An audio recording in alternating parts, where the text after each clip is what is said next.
नमस्कार दोस्तों, youngster market channel पर आप सभी का बहुत बहुत स्वागत है। आप सभी लोगों ने आरएसआई इंडिकेटर के बारे में बहुत कुछ सुन लिया होगा, पर आज इस वीडियो में आपको आरएसआई की ऐसी एक स्ट्रैटेजी मिलने वाली है जो आपको इंटरनेट पर कहीं पर भी नहीं मिलेगी। तो चलिए शुरू करते हैं। ये स्ट्रैटेजी क्या है, कैसे इम्प्लीमेंट करनी है, कब करनी है और इस स्ट्रैटेजी से कैसे आपका पैसा बनेगा, ये सारी चीज़ें आपको मिलने वाली है। तो चलिए आरएसआई की स्ट्रैटेजी के बारे में बात करते हैं। सबसे पहले हम एक इंडिकेटर लगाना होगा जिसका नाम है आरएसआई डाइवर्जेंस। ये कैसे लगाना है ये मैं आपको चार्ट पर बाद में बताने वाला हूँ। और इस इंडिकेटर के साथ हम टाइम फ्रेम यूज़ करेंगे, या तो 5 मिनट या फिर 15 मिनट। याद रखना, अगर आप 15 मिनट के टाइम फ्रेम के अगर आप ऊपर जाते हो तो आप सीधा 1 डे का टाइम फ्रेम ही चूज़ कीजिए। 30 मिनट 1 आवर इस टाइम फ्रेम को आप इग्नोर कीजिए।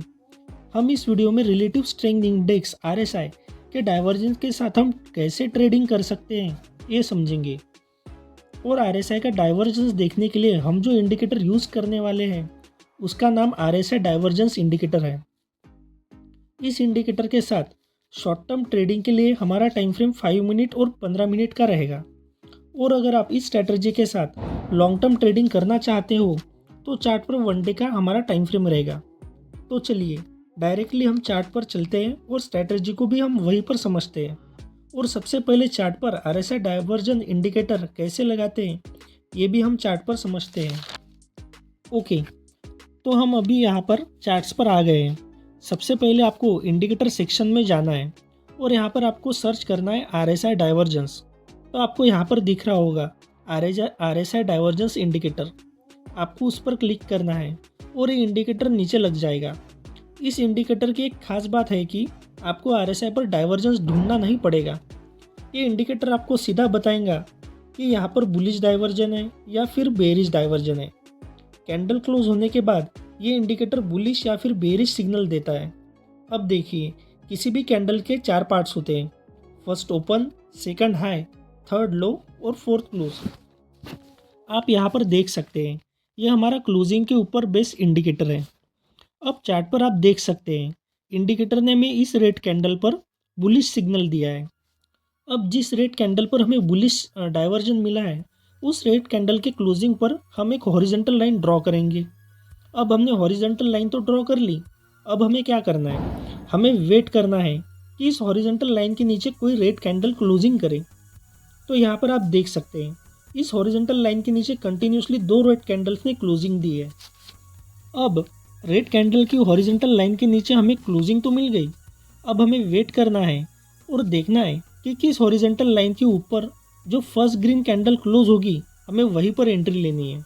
आप चार्ट पर देख सकते हैं इस ग्रीन कैंडल ने हमें हॉरिजॉन्टल लाइन के ऊपर क्लोजिंग दी है, तो हम नेक्स्ट कैंडल में यहाँ पर एंट्री लेंगे। अब हम सबसे इम्पोर्टेंट समझते हैं हमारा स्टॉप लॉस और टारगेट क्या रहेगा। टारगेट तो हमारा 1:2 का रहेगा। अब हम स्टॉप लॉस कहाँ पर लगाना है ये समझते हैं।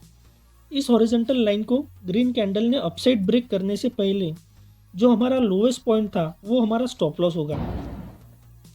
आप चार्ट पर देख सकते हैं इस ग्रीन कैंडल के डाउन साइड में जो वीक है वो हमारा लोएस्ट पॉइंट है, तो ये हमारा स्टॉप लॉस रहेगा। अब देखिए, आपको स्टॉप लॉस कहाँ लगाना है ये तो समझ आ गया, हमें एंट्री कहाँ पर लेनी है ये भी समझ आ गया। अब बहुत ही सिंपल वे में समझे तो हमारा टारगेट 1:2 का रहेगा। मतलब जितना बड़ा हमारा हॉरिजॉन्टल लाइन के नीचे स्टॉप लॉस होगा उससे 2 टाइम्स हॉरिजॉन्टल लाइंस के ऊपर हमारा टारगेट होगा। आप चार्ट पर देख सकते हैं बहुत इजीली स्ट्रैटेजी से हमारा 1:2 का टारगेट अचीव हो गया। अब हम चार्ट पर बेरिश आरएसआई डाइवर्जन के साथ कैसे ट्रेड लें ये समझते हैं। अब चार्ट पर देखिए इस ग्रीन कैंडल पर हमें बेरिश डाइवर्जन दिखाई दे रहा है। तो सबसे पहले हम क्या करेंगे, इस ग्रीन कैंडल के क्लोजिंग पर एक हॉरिजॉन्टल लाइन ड्रॉ कर लेंगे। इस ग्रीन कैंडल की क्लोजिंग पर हॉरिजॉन्टल लाइन ड्रॉ करने के बाद हम वेट करेंगे और देखेंगे कि इस हॉरिजॉन्टल लाइन के ऊपर हमारी कोई ग्रीन कैंडल क्लोज होनी चाहिए। चार्ट पर आप देख सकते हैं हॉरिजॉन्टल लाइन के ऊपर हमें ग्रीन कैंडल की क्लोजिंग दिखाई दे रही है। अब हमें वेट करना है और देखना है कि कब कोई रेड कैंडल इस हॉरिजॉन्टल लाइन को नीचे ब्रेक करती है और क्लोज होती है। जैसे ही कोई रेड कैंडल इस हॉरिजॉन्टल लाइन के नीचे क्लोज होती है वैसे ही हम ट्रेड में एंट्री लेंगे।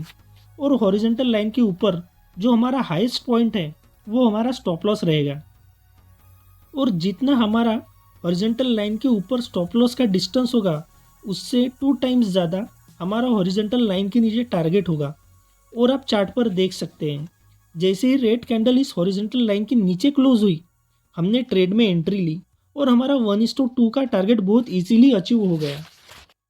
सो आई होप आपको अच्छे से समझ आ गया होगा कि कब हमें बाइंग साइड में जाना है और कब हमें सेलिंग साइड जाना है। अब हम एक और एग्जांपल समझते हैं बाइंग साइड का, जिससे आपको थोड़ी क्लैरिटी और मिल जाएगी और आपके कंसेप्ट पूरी तरह से क्लियर हो जाए। यहाँ चार्ट पर देखिए, आरएसआई इंडिकेटर में हमें बुल का सिग्नल मिला। बुल का सिग्नल मतलब बाइंग का सिग्नल। इस रेड कैंडल पर हमें बाइंग का सिग्नल मिला है। तो हम सबसे पहले इस रेड कैंडल के क्लोज पर एक हॉरिजॉन्टल लाइन ड्रॉ कर लेते हैं। अब हमें वेट करना है और देखना है कि कब कोई रेड कैंडल इस हॉरिजॉन्टल लाइन के नीचे क्लोजिंग देगी। जैसे कि आपको यहाँ पर चार्ट पर दिखाई दे रहा है, रेड कैंडल हमारे हॉरिजॉन्टल लाइन के नीचे क्लोज हुई है। अब हॉरिजॉन्टल लाइन के नीचे रेड कैंडल क्लोज होने के बाद हमें वेट करना है और देखना है कि कब ग्रीन कैंडल हमारे हॉरिजॉन्टल लाइन के ऊपर क्लोज होती है। जैसे कि आप चार्ट पर देख सकते हैं, हॉरिजॉन्टल लाइन के नीचे रेड कैंडल क्लोज होने के बाद ही next green candle horizontal line के ऊपर क्लोज हुई है। जैसे ही ग्रीन कैंडल हॉरिजॉन्टल लाइन के ऊपर क्लोज होती है, हम ट्रेड में एंट्री लेंगे और हमारा स्टॉप लॉस हॉरिजॉन्टल लाइन के नीचे होगा, जो हमारा लोएस्ट पॉइंट होगा। मतलब यहाँ पर यह हमारा स्टॉप लॉस होगा। और ट्रेड में हमने समझिए इस कैंडल के ओपनिंग में ही एंट्री ली। क्यों? क्योंकि पिछली हमारी ग्रीन कैंडल इस हॉरिजॉन्टल लाइन के ऊपर क्लोज हुई है और हमारा टारगेट 1:2 का रहेगा। मतलब जितना डिस्टेंस हॉरिजॉन्टल लाइंस के नीचे हमारा स्टॉप लॉस रहेगा, उससे 2 गुना ज़्यादा डिस्टेंस हॉरिजॉन्टल लाइन के ऊपर हमारा टारगेट रहेगा। आप चार्ट पर देख सकते हो कितने इजीली हमारा टारगेट यहाँ पर अचीव हो गया है। देखिए, अब इस स्ट्रैटेजी के साथ आपको डायरेक्ट शेयर मार्केट में ट्रेडिंग स्टार्ट नहीं करनी है। स्ट्रैटेजी को पहले अच्छे से समझिए, बाद में कुछ दिन पेपर ट्रेडिंग कीजिए या फिर इस स्ट्रैटेजी को ट्रेडिंग व्यू पर बैक टेस्टिंग कीजिए। फिर अच्छे से समझने के बाद ही आप इस स्ट्रैटेजी से ट्रेडिंग कीजिए।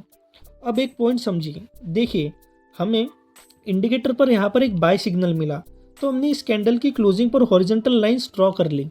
अब देखिए, मैंने इस स्ट्रैटेजी में ऐसा क्यों कहा कि इस हॉरिजॉन्टल लाइन के नीचे रेड कैंडल क्लोज होनी चाहिए। क्यों?